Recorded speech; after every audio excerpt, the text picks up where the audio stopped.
you know what we have to talk about, Will?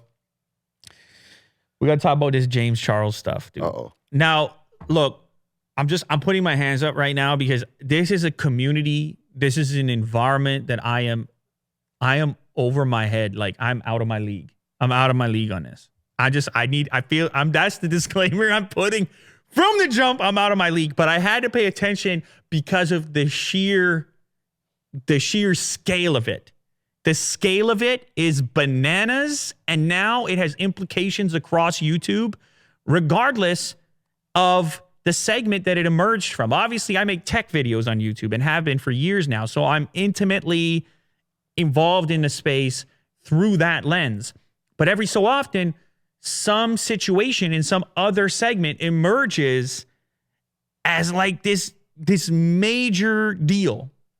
This at a scale that I never even knew possible, that kind of acts as an indicator as to how important or significant this platform has become as a whole, regardless of which segment you want to look at. So, a little bit of backstory here. This guy, James Charles, had somewhere in the neighborhood of 16 million subscribers. It might have been even close to 17 when the whole thing started. It was 16.572 million subscribers. As of recording this video, he is now at 13.7 million subscribers. You are talking about the migration of 2 million people? More. Almost 3 million people. The migration of almost 3 million people to this point right now to change their behavior, to click an unsubscribe button to say, I am done with an individual human being.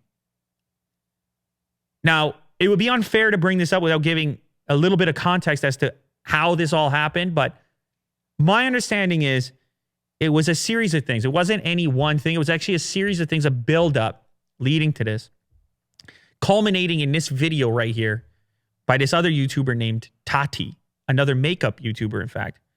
And the video was entitled Bye Sister. It's a 43-minute video. So for those of you complaining about the length of Lou Later videos, you can head over there, all right? You can head over there and see how it's done. It was a whole, she gave a whole backstory on her experiences with this guy, basically saying, in her opinion, he's not the best guy. He did this thing wrong, that thing wrong. He sort of disappointed me with a brand that he promoted instead of mine. She also talked about some behaviors of his that might be considered unsavory in his personal relationships, how he approached personal relationships, intimate relationships. Now, if you want to dive deeper than that, I mean, it's all over the internet. But the part that I'm interested in specifically is the movement of human beings and the velocity at which this tide could turn.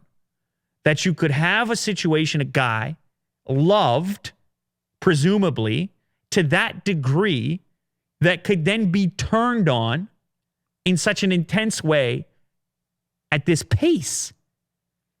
It's unprecedented, Will. In the history of YouTube, as long as I've been here, I've never seen anything like it. Over the weekend, I couldn't stop looking at the statistics. I didn't even care so much about the story or this segment. What I cared so much about is how human beings now are looking at their subscriptions as votes. As a vote, as if it's an indicator about who they are. Like, I can't possibly be associated with somebody who's now unsavory. And you had a number of celebrities as well who were following James Charles on Twitter who also unfollowed. Kardashians, as well as who's the singer? Mendez, Grande, Cyrus. Jack's listing off the names. He's the celebrity guru in the house. Iggy Azalea. So the reason a lot of these people, I'm sure, were following him in the first place is he has done collabs with A-list celebrities. And so they were following him. They all unfollowed too. So this is the culture now, Will. The culture is the tide turns, it all turns. It's execute the man, like get him, go get him. It's heavy now. It's very intense. And I wonder if at this point, even the girl who really hit the gas on this one, Tati, I wonder how she feels about the consequence. Because go to her Social Blade account, and what you'll see is she absorbed all the James Charles action. I am not lying. She added 2 days. She added over 1 million subscribers. I've been in this game for forever. I never saw it. She actually went out there and sucked this man's life force. This is some superhero Marvel type stuff. It's bananas that this kind of exchange could take place. She went over there and took those people. Somehow. If you look at the relationship, it's almost the exact same number he lost that she gained. Is this combat now? Is this a combat platform? Or has it always been? I don't know. You know, I mean, maybe to a certain extent I've been siloed off in this community where the rules appear to be a bit different, or at least the behaviors. But over here, I mean, everybody seems to be relishing in it. Go get this man. Get him. I think it's important to note that guy, James Charles, whether you love him, whether you hate him, he is 19 years old. I'm not making an excuse. He's 19 years old.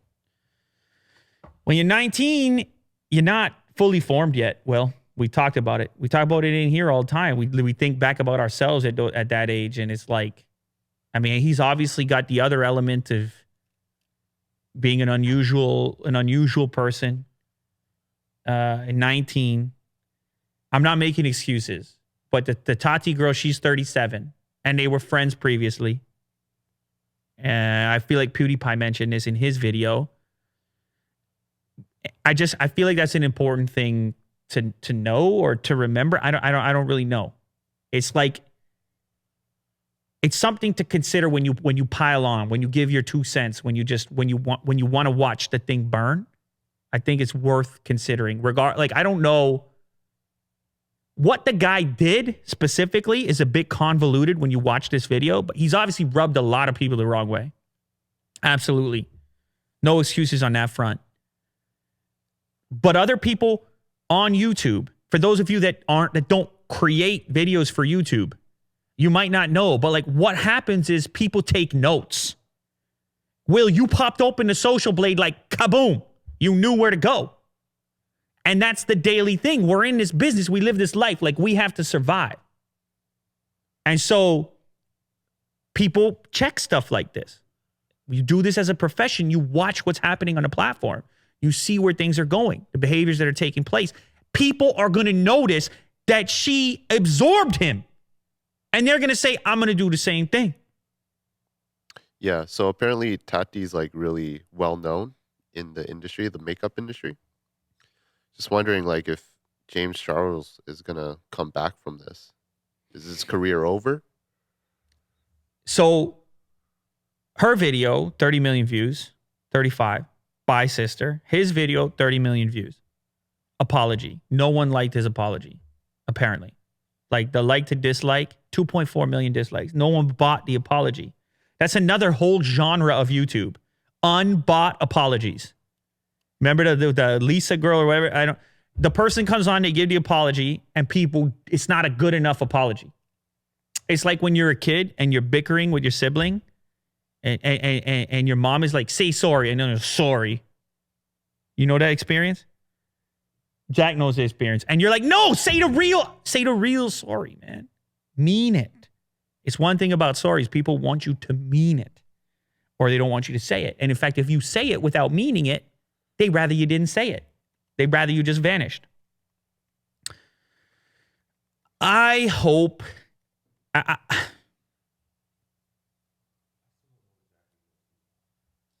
what he did wrong? So he promoted a competing product of hers. She felt like she helped him a lot. He promoted a competing product. But he came out and issued a statement in which he apologized, actually a pretty nice statement. And she still went in on it. And part of it has to do with this accusation that another guy made that he was trying to get with him, even though he refused. The other guy. He said, look, that's not my thing. That's not my cup of tea. I don't think it's really important, Jack. I know it's easy to get caught up in it. The key piece for me is the human behavior around it. This need to detach yourself. Is his channel any less useful to them? Whoever signed up a day later? Is what it does for them any different? No. But what is different is their association and how they feel about their vote. And when it comes to the influencer marketplace, it's part of this emerging culture, the idea of canceling people. You're canceled. It's a whole trend. It grants power to the end user, to the individual consuming the content. It allows them to decide who's canceled, who's not, what they agree with, what they don't, and they can keep voting. It's like a live, dynamic vote that they can say, I'm no longer with that. Now, I'm not saying that that's a bad thing or a good thing. It seems like an inevitable thing. So long as we have numbers attached with success, actual followerships, then these things can be militarized, weaponized. It can become a part of the tactics of the greater ecosystem. I honestly can't imagine a circumstance in which another YouTuber could lose this many subscribers. This guy has lost more subscribers than many big channels have. The sheer exodus of individuals is absolutely unprecedented in my experience on the platform. And that's the key takeaway for me, is that these are not subscribers anymore in the sense of they're subscribing to see the content, but instead these are nominations. And the people that are nominated become representatives that can be unnominated. That's how the unsubscribe is being used. There's entire channels, Will, on YouTube that show, you can put it up right now, show Tati's subscribers going up and James Charles subscribers going down. You'll see it. It's been live the entire weekend. There's many of them, in fact. And this is all it is. This is the entire channel. And they put music on and people chat and they're like, they just want to watch it all burn down. You have the starting sub count there.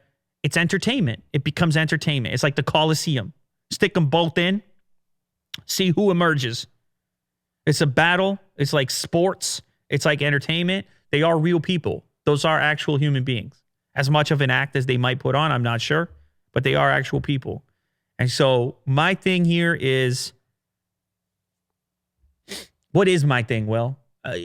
It's such a conflicting feeling. Like, I like the idea of the being empowered to choose who you support and you don't support. But I feel like at times there's a bit of a knee-jerk thing that goes on. Without making any excuses for anyone, there's a bit of a thing where the act can be fun.